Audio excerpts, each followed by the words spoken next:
Hello बच्चों, question of the day series में मैं आपके लिए एक जबरदस्त क्वेश्चन लेके आया हूं। क्वेश्चन जेईई मेन 2019 एग्जाम का है और बेटा इस क्वेश्चन में आपसे अल्फा पूछा है।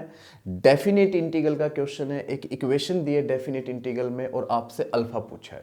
तो चलो हम यहाँ पे अल्फा निकालते हैं, कोशिश करते हैं अल्फा निकालने की।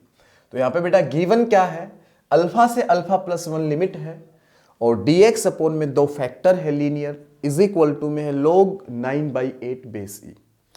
तो जब भी आप ऐसा इंटीग्रेशन देखते हो, डिनोमिनेटर के अंदर दो फैक्टर देखते हो, चाहे वो लीनियर इंटू लीनियर हो, चाहे वो लीनियर इंटू क्वाड्रेटिक हो, तो आपके दिमाग में एक ही चीज आती है हमेशा, पार्शियल फ्रैक्शन। क्या आती है बेटा, यहाँ पे पार्शियल फ्रैक्शन आपके दिमाग में सीधा सीधा आता है, ठीक है ना। यस, तो यहाँ पे मैं पार्शियल फ्रैक्शन लगाने की कोशिश कर रहा हूं और उसमें भी मैं आपको शॉर्टकट बताऊंगा, उसमें भी एक शॉर्टकट बताऊंगा, ध्यान से समझेंगे। शॉर्टकट क्या है, सबसे पहले मैं अगर बात करूं लिमिट की, लिमिट बोल रहा है कि अल्फा से अल्फा प्लस 1 है।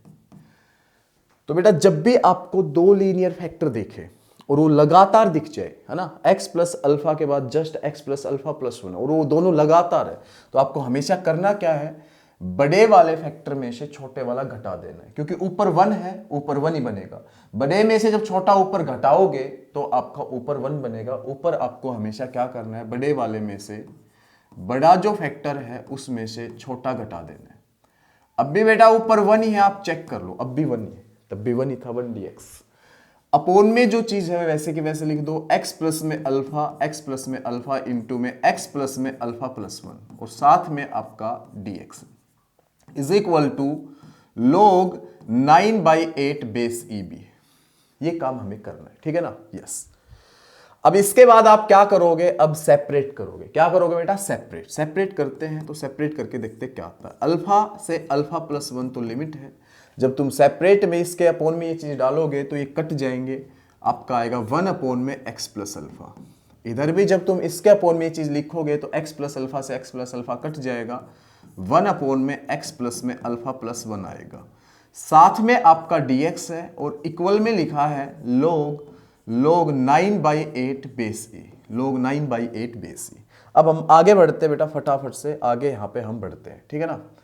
तो आगे मैं क्या करूंगा, इसमें ध्यान देंगे एक एक चीज पे। आगे मैं क्या करूंगा, तो इसमें बेटा आगे हम इंटीग्रेशन करेंगे। क्या करेंगे, इंटीग्रेशन फिलहाल हम करेंगे, ठीक है ना। इंटीग्रेशन करेंगे, इंटीग्रेशन करते हैं, इंटीग्रेशन हम करते हैं इसका 1 अपोन एक्स प्लस में अल्फा का। 1 अपोन एक्स प्लस अल्फा का जो इंटीग्रेशन है वो होगा log x प्लस में अल्फा। जी सर, इसका इंटीग्रेशन भी हम कर सकते हैं 1 अपोन में x प्लस अल्फा प्लस 1। इसका इंटीग्रेशन होगा log x प्लस में alpha plus 1, log x plus में अल्फा प्लस 1।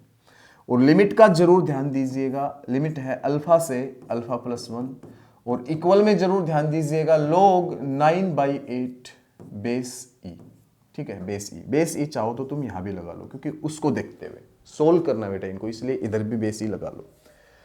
अब मैं यहां पे बेटा क्या करूंगा, साफ साफ यहां पे मैं पहले प्रॉपर्टी लगाऊंगा अंदर, log m minus log n दिख रहा है। जब भी आपको log m minus log n दिखेगा, log m माइनस में log n दिखेगा, तो आप हमेशा क्या करोगे, log m बाई n लिख दोगे, log m बाई n लिख दोगे। तो यहां भी मैं यही करूंगा, log m बाई n लिखूंगा। ऊपर तो x प्लस में अल्फा और नीचे x प्लस में अल्फा प्लस 1, नीचे x प्लस में अल्फा प्लस 1। लिमिट आपकी अल्फा से अल्फा प्लस 1 है, इक्वल में log 9/8 बेस ई है, इक्वल में log 9/8 बेस ई, ठीक है। यस, इधर भी आप ई बेस के साथ लो। अब मैं बारी बारी से यहाँ पे लिमिट भरूंगा, है ना। पहले अपर लिमिट भरूंगा, फिर लोअर लिमिट भरूंगा। पहले मैं अपर लिमिट भरूंगा, फिर मैं लोअर लिमिट भरूंगा, फिर आगे बढ़ता हूँ। तो बेटा अब लिमिट भरने की बारी है, तो लिमिट भरते हैं फटाफट से। लिमिट हम यहाँ पे भरते हैं, अपर लिमिट भरते हैं पहले, log अपर लिमिट भर रहे हैं बेटा। अल्फा प्लस 1 ऊपर भरोगे, नीचे भी भरोगे। अल्फा प्लस 1 ऊपर लिखोगे तो 2 अल्फा प्लस 1 बनेगा, 2 अल्फा प्लस 1 बनेगा। नीचे जब अल्फा प्लस 1 लिखोगे तो 2 अल्फा प्लस 2 बनेगा। यस, 2 अल्फा प्लस में 2 बनेगा। अपर लिमिट में भर चुका हूं, माइनस लोअर लिमिट भरेंगे। अब माइनस लोअर लिमिट भरेंगे तो log अल्फा भरोगे, अब ऊपर भी और नीचे भी। अल्फा ऊपर भरोगे तो 2 अल्फा, जब अल्फा नीचे भरोगे तो alpha plus alpha 2 alpha plus 1, 2 alpha plus 1, 2 alpha plus 1 is equal to log 9/8 log 9/8 base E, log 9/8 base E, base E इनके साथ भी ले लेना है ना, यस। अब यहां पे फिर से एक प्रॉपर्टी लग रही है log m minus log n, जो क्या होगा log m/n, log m/n, तो इसके अपॉन में वो छापना है, तो 2 अल्फा प्लस 1 तो यही रहेगा, नीचे 2 अल्फा प्लस 2, और जब इसके अपॉन में वो लिखोगे तो पलटी खा जाएगी चीज, आपका 2 अल्फा प्लस 1 ऊपर चला जाएगा और नीचे आ जाएगा 2 alpha is equal to log आपका 9/8 बेस ई, इधर भी बेस ई।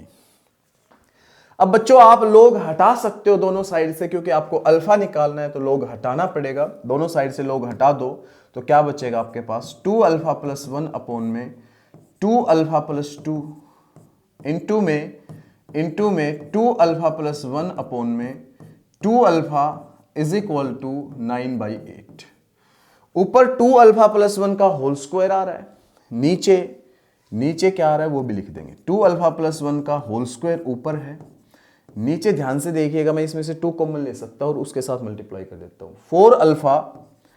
4 अल्फा इंटू में अल्फा प्लस 1, 4 अल्फा इंटू में alpha plus 1 is equal to 9/8, is equal to 9/8। अब हम नेक्स्ट स्लाइड पे चलते हैं ताकि इसको सोल्व कर सके। तो बेटा ये मैं मिटा देता हूँ, ये पहले का कुछ सोल्व किया हुआ है ना, इसको मैं मिटा देता हूँ, यस। तो इस स्लाइड पे मैं सारी चीजें लिख लेता हूँ, क्या था, एक तो था 2 अल्फा प्लस 1 का होल स्क्वायर, 2 अल्फा प्लस 1 का होल स्क्वायर, यहां लिख लेता हूं 2 अल्फा प्लस 1 का होल स्क्वायर, नीचे था 4 अल्फा, शायद 4 अल्फा, और क्या था 4 अल्फा इंटू में अल्फा प्लस 1 इंटू में अल्फा प्लस 1, उधर था 9/8, उधर क्या था 9/8 था, उधर 9/8 था, यस। इसको सोल्व करते बेटा फटाफट से अब, ठीक है ना, यस। तो ये मैं काट देता हूं, 4 दूनी 8, 2 पे कट जाएगा, ऊपर होल स्क्वायर ओपन कर देता हूं, तो 4 अल्फा स्क्वायर प्लस में 1 प्लस में 4 अल्फा, ए स्क्वायर जमा बी स्क्वायर जमा 2ab, नीचे आपका क्या बन गया, अल्फा की अल्फा से अल्फा स्क्वायर प्लस में अल्फा की 1 से alpha is equal to 9/2। Cross multiply करते, बस क्रॉस मल्टीप्लाई, 9 की इधर मल्टीप्लाई करोगे, सॉरी 2 की 4 से मल्टीप्लाई करोगे तो 8 अल्फा स्क्वायर, 1 से करोगे तो 2 आएगा, प्लस में यहाँ पे 8 अल्फा इज इक्वल टू, अब 9 की उधर अल्फा स्क्वायर से करोगे तो 9 अल्फा स्क्वायर, और 9 की अल्फा से करोगे तो प्लस में 9 अल्फा, तो भैया 9 अल्फा स्क्वायर इधर खींच लाओ, तो क्या बन गया अल्फा स्क्वायर, क्योंकि 9 अल्फा स्क्वायर, सॉरी ये 8 अल्फा स्क्वायर उधर ले जाओ ना, 8 अल्फा स्क्वायर उधर ले जाओगे तो 9 अल्फा स्क्वायर में से 8 अल्फा स्क्वायर गए तो अल्फा स्क्वायर, ठीक है ना, 8 अल्फा उधर ले जाओ तो 9 अल्फा में से 8 अल्फा गया तो प्लस का अल्फा, ये 2 भी उधर ले जाओ तो माइनस का 2, इधर क्या रह गया 0, इधर क्या रह गया 0। अब इसके फैक्टर देखते हैं, -2 अल्फा स्क्वायर मल्टीप्लाई करें तो आए, और प्लस अल्फा कब आए जब हम जोड़े तो क्या होंगे फैक्टर, वो बनाते हैं हम, ठीक है। तो ये लिखा है अल्फा स्क्वायर प्लस में अल्फा -2 इज इक्वल टू 0, तो मैं लिख लेता हूं अल्फा स्क्वायर प्लस में 2 अल्फा और माइनस में अल्फा माइनस में 2 इज इक्वल टू 0, जोड़ रहे हो तो अल्फा आ रहा है, मल्टीप्लाई कर रहे हो तो -2 अल्फा स्क्वायर आ रहा है। बेटा अल्फा आगे से कॉमन आ रहा है, इसमें से अल्फा कॉमन आ रहा है तो क्या बच गया अल्फा प्लस 2, और इसमें से क्या कॉमन आ रहा है -1, तो क्या बच गया alpha plus 2 is equal to 0। अब यहां से हम क्या करेंगे, यहां से हम सीधा सीधा अल्फा प्लस 2 कॉमन लेंगे, अल्फा प्लस 2 कॉमन लेंगे तो क्या बचेगा अल्फा माइनस में 1 बचेगा इज इक्वल टू 0। एक तो अल्फा की वैल्यू -2 आई और बेटा एक अल्फा की वैल्यू 1 आई, तो यहाँ पे अल्फा की 2 वैल्यू आई है, हम चेक करते हैं कौन सा ऑप्शन अपना राइट है। तो उसमें बोला है कि -2 है, 1/2 है, -1/2 2 है। यहाँ पे अल्फा एक तो 2 आया, एक तो माइनस का 2 आया और एक 1 आया, तो एक तो कहीं है ही नहीं, एक तो कहीं है ही नहीं, -2 जरूर है, अरे -2 जरूर है, -2 आंसर आया था, देखो -2 जरूर है, एक कहीं है नहीं, तो -2 अपना सही आंसर होता है। ऑप्शन ए फिलहाल अपना बिल्कुल करेक्ट होता है, ऑप्शन ए फिलहाल करेक्ट होता है। ये काफ़ी अच्छा क्वेश्चन था, आपने देखा होगा, काफ़ी बढ़िया क्वेश्चन था। और बेटा मैं डेली अच्छे अच्छे क्वेश्चंस के साथ आता हूँ, तो नेक्स्ट डे किसी अच्छे क्वेश्चन के साथ मिलते हैं। थैंक यू बेटा आज के लिए।